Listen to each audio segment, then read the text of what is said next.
This is the final fight. Final fight. It's all about where this Tristana is going to be ulting. Keep your eyes on it. She's starting to ramp up. Another cast comes through, both on Darius. The Zeri is completely untouched. The Victor comes through, buying time for Dishsoap right now. And the front line is holding up. Warwick is down. Tristana's down as well on the side of Lilo. Dishsoap takes the match and wins the Set 13 championship. Playing around the Zarya line that we have not seen. Find first places all weekend long. Lucas does it at the beginning, Dishsoap does it at the end, and Dishsoap not only makes history with 4 consecutive Set championships, but he joins title among the stars with 2 Tactician's crowns. Cannot believe it. Congratulations to Dishsoap winning the Tactician's crown, and we get a chance to see him join that history. And as we enter into the convergence for potentially the final time, we'll see. There is no encounter for us for this game. No Warwick, no Savika, No Mel. no Mbessa, none of the craziest stuff. Low variance, high skilled TFT coming in for this game 5 with so much on the line, especially for 3 players here. And curious to see how Jedusor switches from playing defense in that last game, holding the Twitch, to now playing offense. He is now in check. He has a chance to become a champion and something that EMEA has been missing since all the way back in Set 3 Galaxies from Double 61. Wow, and actually, when you say that out loud, it sounds insane because EMEA has been a strong force. And, you know, I think it's actually poetic in a way that if we were to find a champion of the world coming from EMEA, it would be in Jedu, who I believe Set 7 was around the time where he first broke out, but it wasn't until Set 10 that he really started kicking into high gear. Similar to Bio, has qualified into 3 of the last 4 Set championships, and now making a statement, has an opportunity to not only represent the new bloods of EMEA, but EMEA as a whole as a potential Set champion. And the ramp up, as you said, in the official circuit, in the normal circuit, but also 4th in Macau. So actually, so much predominance, him actually popping off in every tournament he's going, and he feels like a champion. He's laughing, the energy is good, he has like aura in him. A big part of that is maybe joining Gentlemates just a month ago, joining an insane prep group with Lekoko, with experience with Tartman. Having those players in your corner really make sure you have the best meta read. I mean, that was why we kind of started to see high rollers actually go outside of their normal sphere of influence, actually pick up some of the other EMEA players that might actually be able to put some threat towards the Gentlemates, and doesn't seem to be stopping them quite yet. Ooh. Okay, so Pimi gets a couple options, components that look pretty good for if you do want to play around those quick strikers. Don't know exactly what you're holding, but you can also have the option of the artifact. And so if you want to be able to pop something on 2-1 with 5 component openers, that means that you could potentially have an artifact plus 2 additional items, making a very strong 3-item carry right off the bat. Curious to see if anyone finds what doesn't kill you. We talked about this augment at the top of the show, one of the augments that could really lead into a very strong stage 4 and 5. Or Trait Tracker. 3-2 is definitely a point to look at if we see players find that option. Decides to go for the multi-striker, normally not a win-out comp unless you get the Akali 3 and the Twisted Fate 3, so pretty difficult, and Dishsoap. Dishsoap taking tower defense, opting into trying to find something that allows him to cap very high. Now, I will say, Firelight's a weird one. Traditionally, you're going to be playing around the Zeri, right, and slamming the Rage Blade. This is most likely what it's going to be. I will say... Could be Scrap also. Could be Scrap as well, that's true, and the Rage Blade could just end up being a tempo thing that you play on Gangplank. There's a handful of ways. That's a good call out. But I will say, if we are going Zeri, playing 4 Firelight is, you know, one of the higher caps of that line. I think this was just a risky play where Dishsoap analyzes that, hey, if I hit the right +1 here, it's very good value for a gold augment. It gives me a clear line that maybe will not be contested in terms of going for a vertical trait, that you don't have to hit a 2-star or a 3-star reroll unit. You don't have to hit a 3-star 4 cost. You can just find, I don't know, 10 Rebel and win the game that way. Somebody else might have had a very similar idea, as Jedusor also takes tower defense and instead finds the Sentinel, a way more flexible of a +1 emblem. Tristana angle here, I would say it's tower defense with a Sentinel pickup there. Wow. Making sure he has the survivability. He didn't take the Tristana, this is the reason. No scout, no pivot from Bio, already with the Tristana. That's the reason we didn't saw Jedusor. He needed the win. So this is the one who will pop off with the Tristana. With my bruisers! Necra has been trying to sell the Bruiser Tristana line. I literally got a first with this yesterday. I thought your name was Necra. Turns out it is Tekra, and she is bringing the dark tech on day 3.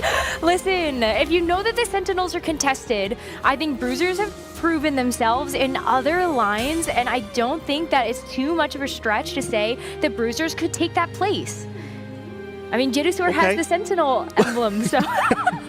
Okay, We'll see. We'll see. Well, I guess we'll revisit that in a second. time will And tell. no scout, no pivot, I think still works out well here. But Lee Luo does have a Tristana also angling towards artillerist in general because you do have that Urgot on the board as well. But look at Sentinels for him.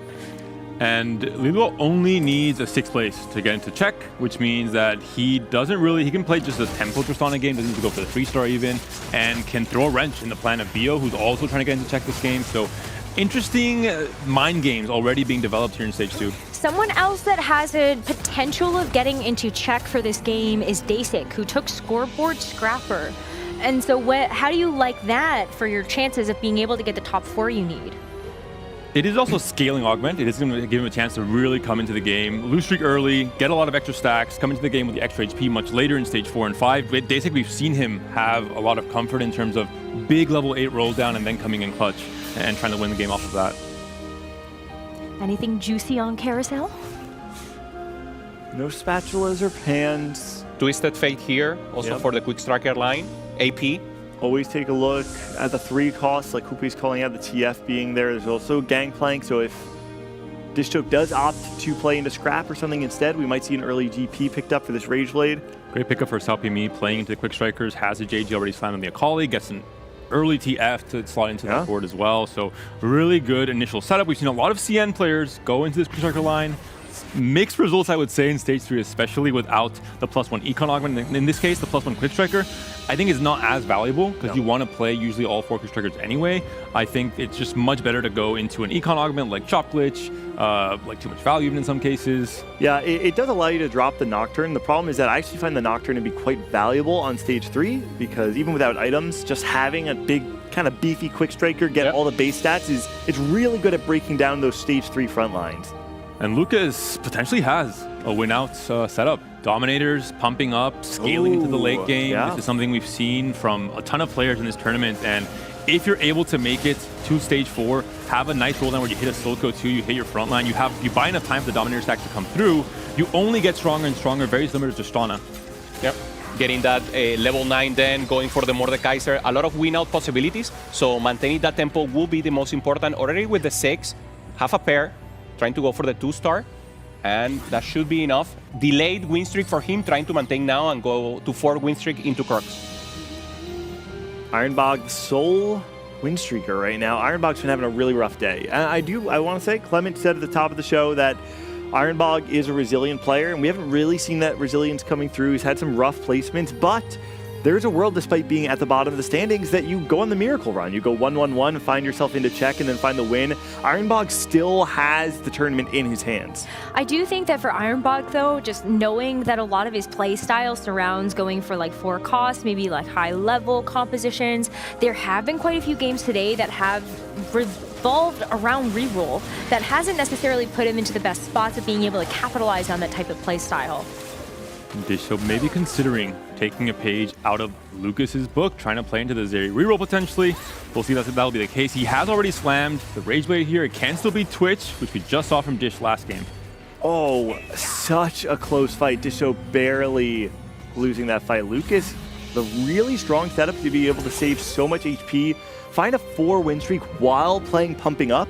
You're not even getting full value out of your gold augment. You're essentially playing a silver augment right now, and you're streaking against the lobby. Yeah, and Lucas, that we were saying that he needed tempo. He finds the 6-2, finds the Blitzcrank here again. So very well set up here. Normally pumping up a scaling augment, but it looks great. Also a combat augment in the early game. So looking great.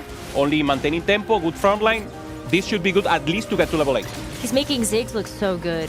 It's a 3-item Ziggs too, stage 2. You said it like you don't like should be Ziggs. clearing. I have He had a thoughts. moment. He had a moment in the time Yeah, in the true. meta. I do have some thoughts, but right now Lucas looking great here. Has a pair of blitz cranks as well, so I think you're feeling good about the spot. Liluo and Dasik both able to maintain their 5 loss. Ironbog able to maintain 5 win. There are a lot of happy people going into stage 3. Curious to see if Lucas is actually going to push levels. I don't know if he has Ironbog in his rotation right now or if he had fought him on 2-1, for instance. But there is an option there. He doesn't have too much money, though, so if he does level, he will be very poor. Right, so cloning facility from Ironbog. I kind of wonder what you are looking for to actually utilize that augment to full value. Mostly just the win streak early on, just high tempo, augment pickup. It's a 5 win streak for now. He will not be facing Ironbog here. He will be just facing Salpimi, who is playing reroll, does have the Akali 2-star, 2 items here as well with the early TF, but not an upgrade on TF just yet, and it's only level 5. It should be a win for the Ziggs here. Regardless, I mean, this is a pretty nice setup to be able to have the Akali 2 with those items. The Morello on the TF is also super powerful, and so Salpimi, despite being level 5, 1 level down, takes a really nice loss against Lucas's board. For Akali's to rails also. So maybe a chance here to go to level 6, roll a little, maybe try to cellular. There it is. Maybe he also only has 1 rail, finds the Nocturne. This should be enough. Finds the Lotus here, and he decides to roll a little more. I think he's good. Mentorship is such a good combat augment too. And we look at the rest of the lobby and sort of where they landed as well. Lucas picked a teaming up augment. And for Dedusor, I think that's forward That is thinking. forward thinking, it is, yeah. Truly thinking into the future, hoping that's enough gold on the 4-2 roll down. Definitely a player we have to watch out for. Lucas took, what is this called? The teaming up one but where Powder becomes a dominator. Menaces, is it? No, that's the Vander one. It's not what could have been. It's not. It's. Oh man, what is it called? Oh no. Something Forbidden Family. I don't. It's definitely not that. That's not even in the conversation. Regardless, he gets a Silco out of it, and he has this amazing setup with the Ziggs from before, and so now he's able to have both the Ziggs 2. I believe this is 4 Dominator on his board right now, and a 3-item Silco on stage 3. Really strong start for Lucas. This is looking like a very, very winnable game for Lucas. Especially considering with pumping up, there's most of stage 3 where you're at your weakest, you don't have the scaling of pumping up first, and now getting the Silco here closes out that gap where now you are strong on stage 3 as well. You're going to have a much more comfortable game leading into stage 4, much more HP to work with especially. Jedusor in an interesting spot here. Ezreal trying to ramp up. Some components here, but actually not in the best spot. Yeah, forward thinking. It is called Menaces. You guys were right. Yeah, okay. Confirmed. You guys, don't include gaming in this one. We did it. High five, man. High five. I got the high five that confirms it. Jedusor taking the forward thinking augment here. I always find it kind of tricky to recognize when you have a good spot for forward thinking. To me, my personal framework, I don't know how if other people agree with this, is that I like forward thinking when you have a lot of gold on the board or when you've leveled early. When you've pre-leveled especially is also one way to do it, especially if you're not playing reroll. So the less gold you have at the time of taking it, the stronger the augment is. Great analysis, Gangly. You are losing out on less gold, which makes you just stronger all of stage 3. You don't essentially lose every single fight by a ton of units. I don't think we've had a set championship where you haven't said at least once throughout the broadcast, great analysis, Gangly. I don't think you've meant it once. I can't help myself. Quality units here, Corki, for Jedusor. Also, the Echo could be a possibility if it stays free for Dishsoap. Not really the most valuable forecasts, at least almost insta-pick every time. Silco would be for Cambaran players, in this case for Lucas. But late pickups there. Dishsoap, who is on the +1 Firelight, gets the Echo. The defenders are not on the field in this stage 3 carousel, considering Dishsoap is one of those players in check right now. We did see Dish's board. He was not playing the kind of standard Scar on the board. A pair and a Garen. Pretty insane chop here for Dishsoap. Well, maybe that's why you're not playing the Scar now. Well, we do really want to get a Scar on this board as soon as we can, though. It does actually make quite a difference. You can just drop the Darius, for instance. You don't have to use a remover to get the redemption off as well. But I think Dish he's got to play conservatively a little bit, right? You can't dig too early because it's not about hitting your board. It's about out-capping the lobby. And Lucas maintaining even more tempo now with probably the best tank he could have in the mid game. Blitzcrank 2-star going up against this Ken Baron from Day6 that's just trying to keep losing for the scrapboard and then pump up in the late game. I mean, honestly, if you are Dishsoap or Jetasaur and you feel like this game is going poorly, you want to make sure that Day6 can win out from here, because Day6 is going to be the player who can contend with Lucas's high roll opener. We're seeing the huge contrast. High tempo start for Lucas and Dishsoap from the Americas. And then we have the delayed start. Stage 4 will be the big spike for both of the EMEA players in case of Day6 and Jetasaur. So stage 4 too, especially on those roll downs, eyes on EMEA to see what they can do, what they can put together on that pivotal round. 8 win streaks versus 4 win streak. Both of them trying to get to the neutral rounds in the best position possible. Dishsoap roll a little, couldn't find the 3-star Darius.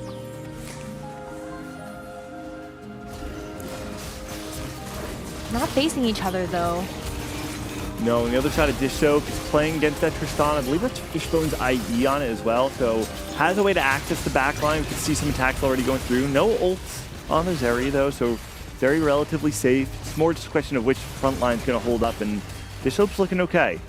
On the flip side, also Tristana on the side of Bio, I believe, who may just be using Tristana as a tempo option. No, he's playing no pivot. He has to be playing Tristana Lilo is reroll. also playing Tristana. But for Lilo, it should be a tempo option. We've seen this a lot from CN players where they play the rerolls in stage 2 and 3, make it a little bit harder for the actual reroll player to hit, and then pivot off in stage 4. Yeah.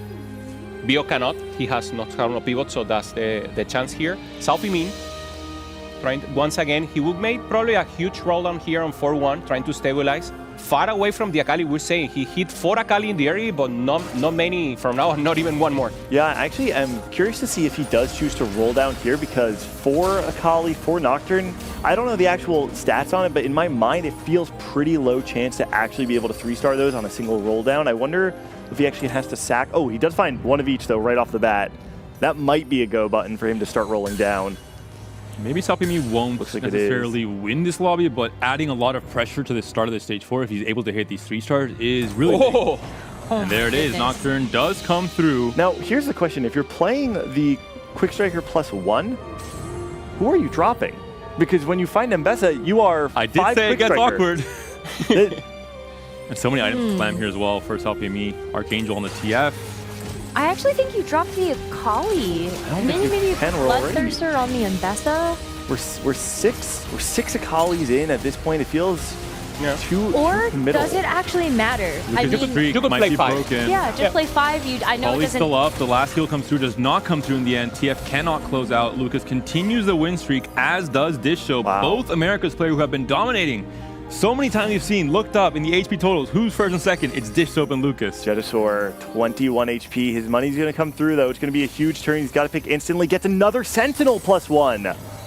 6 Sentinel going to be essentially, if you're going to have more slots for damage units, you can go more. Oh, hits Rumble. That's so big at this point in time. He can fit Vertical Academy in quite easily now with the 6 Sentinel, even on level 8. Now Lilo the Tristana 3, blocking Bio potentially from hitting that 3-star for a very long time. So full defense from Lilo against the Brazilian player. He doesn't even have the Sentinel in yet, so we can drop one of these, get another Academy, and yeah, he finds it there, gets a Deathblade as his Academy item. There's the upgrades. Everything's coming through. Really wants to find Corki 2, though. Ezreal 3. There it is. 2 is very strong. And Jed's a player alongside really all the French players in that same prep group who played a lot of Academy at EMEA Regionals, played a lot of Academy in days 1 and 2. They're very comfortable on this line. It has a very high cap when you add Jason to the mix.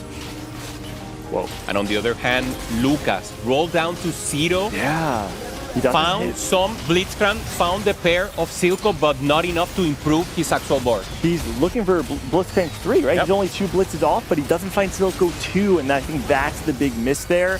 I imagine it has to be enough for Jetasaur to break the streak, but it's still a really close fight. Lucas, despite not upgrading his board, is still so strong, and Dishsoap's streak is lost as well. For me, this fight from Jetasaur is incredibly important because it's the calibration fight where you test how strong am I now that I have all my resources, I've rolled it all down, I've assembled my board, and you beat the win streaking player. Yep. It's a very good tell that you are strong enough to maybe streak all of stage 4 and recuperate all of that econ, get the right anomaly, push 9, fit in the Jace, maybe find an Academy +1 on one of the carousels coming up. So there's many chances for this board to continue capping. Sao Pimin finds the Akali here, so pretty strong. And this is Dishsoap's board. He's playing very slow, you can see. Yeah. Still staying above 50, wants to ensure, and he's even holding the Silco's, make sure that Lucas doesn't find some sort of backdoor Silco 3. But Dishsoap recognizes, if I want to win this lobby, I cannot just play the traditional way of reroll, spiking hard, bleeding out into a third. I have to find a way to actually go first. He's doing that off the back of playing slowly, finding the Zeris as they come to him, keeping his gold over 50. Ironbog, though, we finally get a chance to check back in with his board. He's got a Jinx already. Took the Slammin' augment. You're going to be getting so much more experience, and this is really where Ironbog likes to play. And there's another Jinx on Carousel. And there's 2 spatulas and a frying pan here as well. My. Cheduzor. I mean, I actually feel like taking something like the frying pan or getting the spatula is one of the ways in which Dishsoap might be able to find himself tapping a little bit higher. I mean, there's still at least 2 more available. Sao Pimi doesn't even take one either, so Lucas and Dishsoap both get a chance to actually pick up one of those items. Lucas was considering, goes for the tier instead. Probably the premium component in any Dominator combo in terms of your secondaries carries coming online after you fully itemize your Silco. Keeps rolling, trying to get 2 series away here. Finds one more, so only one missing here for Dishsoap. Important to get now the tempo up before the anomaly. He still wants to just relax, take it slow. I do wonder how much of this is also coming off the back of the fact that he doesn't have the Gunblade, so he doesn't have a way of consistently healing both the Zeri and his front line. That is typically one of the win conditions, because in the late game, your Zeri is going to be subject to so much splash damage. You think Elise or LeBlanc or Mordekaiser or Victor or Mel, you need some sort of sustain on that Zeri. And we're seeing one of the new techs that was developed with a recent patch. Not many changes, but Elise backline with a Rebel emblem is a really good way to stabilize your stage 4 to make sure that you can make it to that Jinx 2. Still a loss here for Ironbog, facing off against one of the strongest players in the lobby in Lucas. Lucas is so powerful, and going into stage 4, I think end of stage 4, stage 5, and then especially in stage 6 is where that pumping up augment is really going to help you turn a corner. I would argue though that like stage 4, you're not expecting this player to be as powerful as they are. Lucas feels like he's way ahead of the curve. Trying to recover the economy here, 30 for Lucas. And finally, anomaly selection here. Jedusor. Took a loss, he's on 1 life. Rolling deep here for a specific anomaly. Comeback story. Oh, interesting. He doesn't think he's good enough, huh? He needs to go for the perfect anomaly. It looks like he knows he has to win this game, essentially, so he cannot settle. He cannot play for a top 4. He needs to play for the win. What is he looking for? Share your energy? He's rolled so much gold at this point in time. It looks like it is going to be share your energy. It's going on the Alawi. So many stats being shared, but you do sacrifice, of course, positioning. You do open an angle for players, or at least for players who can punish that misposition to really have a better matchup into you. Yeah. Dio one off. Contested, but Lilo couldn't get the Tristana, so in a dire position here again.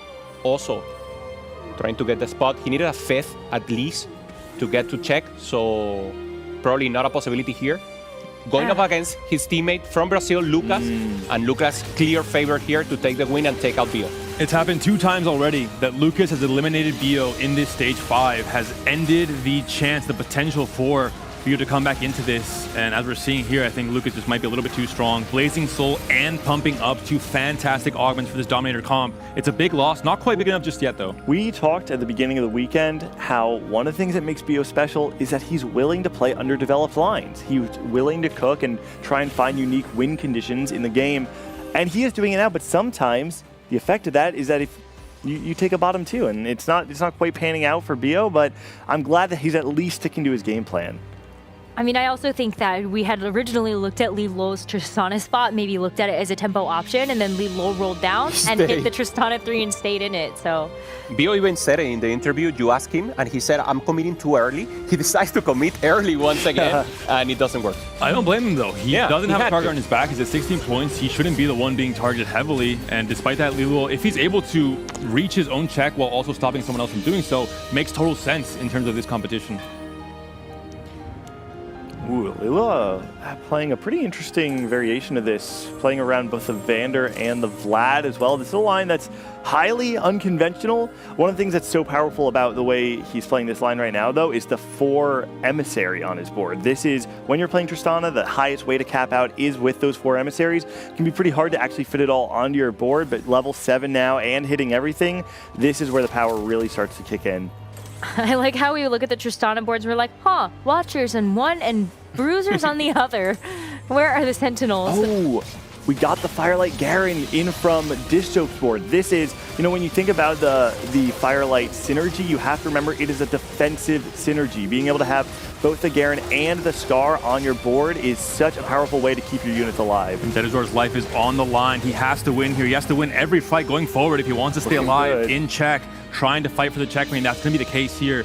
EMEA, in the case of Dedizor, continues on, but Vio looks like that might be a loss. Yeah, I think that might just be an elimination there. He's already at that 1 life, but there are a couple of players that aren't too far behind. Dasic is also has 2 losses in a row and is sitting at that single-digit HP. Dasic was playing Chem Baron. I don't know exactly where he ended up cashing out or whether or not he has the comeback potential. He was on the Morgana reroll, I believe. Not sure how deep into Chem Baron he was. It wasn't the full Heimer Chem Baron, I believe. I think it was just the reroll variant. I mean, at this point, it feels like Lucas might just be running away with it. Yeah, he's the favorite. Remember, he has the crown, he has the check possibility here, and with a win streak, with a well-performed and assembled board, trying to go to level 9 and trying to stay back with the Mordekaiser has a clear way and path to win it all. I think maybe Ironbog, if he's able to get enough of these upgrades, might be able to contest with that board that Lucas has put together, but he's far off. He only has that 1 copy of Alawi in the front. This front line is crumbling before our eyes, and you're still looking at trying to get a couple of these other upgrades. Elite Spiders. Oh, the The Corgi clutches it up just barely. And a huge win for Dedizor yet again. And Dasic will fall to Dishsoap on the right-hand side. Cao P Mi will take another hit from Jedisor, as we're seeing. And now Dedizor, because he had to use so much gold to fight for that right anomaly for Share Your Energy, he wasn't able to go 9 on 5-2. He had to delay that until probably after this carousel. So these 2 rounds in particular are incredibly important for Dedizor in terms of winning them and then having a bigger spike coming up. Oh, wow. Finding the Warwick is so powerful here alongside the Fishbone. So consider this. If one of the Tristana ults goes on to a backliner without a lot of defenses, that Warwick will activate its execution and will go straight into the backline. I do think this is another one of those boards that could contend with Lucas's. And we did see Lucas actually finally took a loss somewhere in the last couple of combats. But you have Li Luo going up against Ironbog, the 2 players that may have that chance, and that bowling ball in the back is crazy. It snipes the Jinx before she can do anything in that fight. Despite that, Ironbog still has a chance to win this, though. Oh, no way. Close fight. Surviving without the Gunblade means that when she's down to very low HP, she can just get killed off by any amount of extra damage coming through. Doesn't come in the end. The pings are coming through. Throw it to the Mordekaiser. The Rebel +1 is there for Ironbog. Cao Pi Mi has to play defense. Dedizor is also open, but he's trying to play for the win. He cannot play defense himself. No one's stopping Ironbog. He picks up the Rebel +1. He now has 2 emblems. They should give it to him, because we know that Lucas is in contention to actually just win out this lobby. Give it to the Rebel player. Let him win. Ironbog's got 7 points. He got nothing to lose. Okay, full offense. Go, go, go. Right. Everyone's blocking him out. They're setting picks. Oh, man. Oh, that's a shop you would have loved to see there with the 2 Zoes. Lilo also improving here with the Hutch. So 9. Healing item here for the Warwick.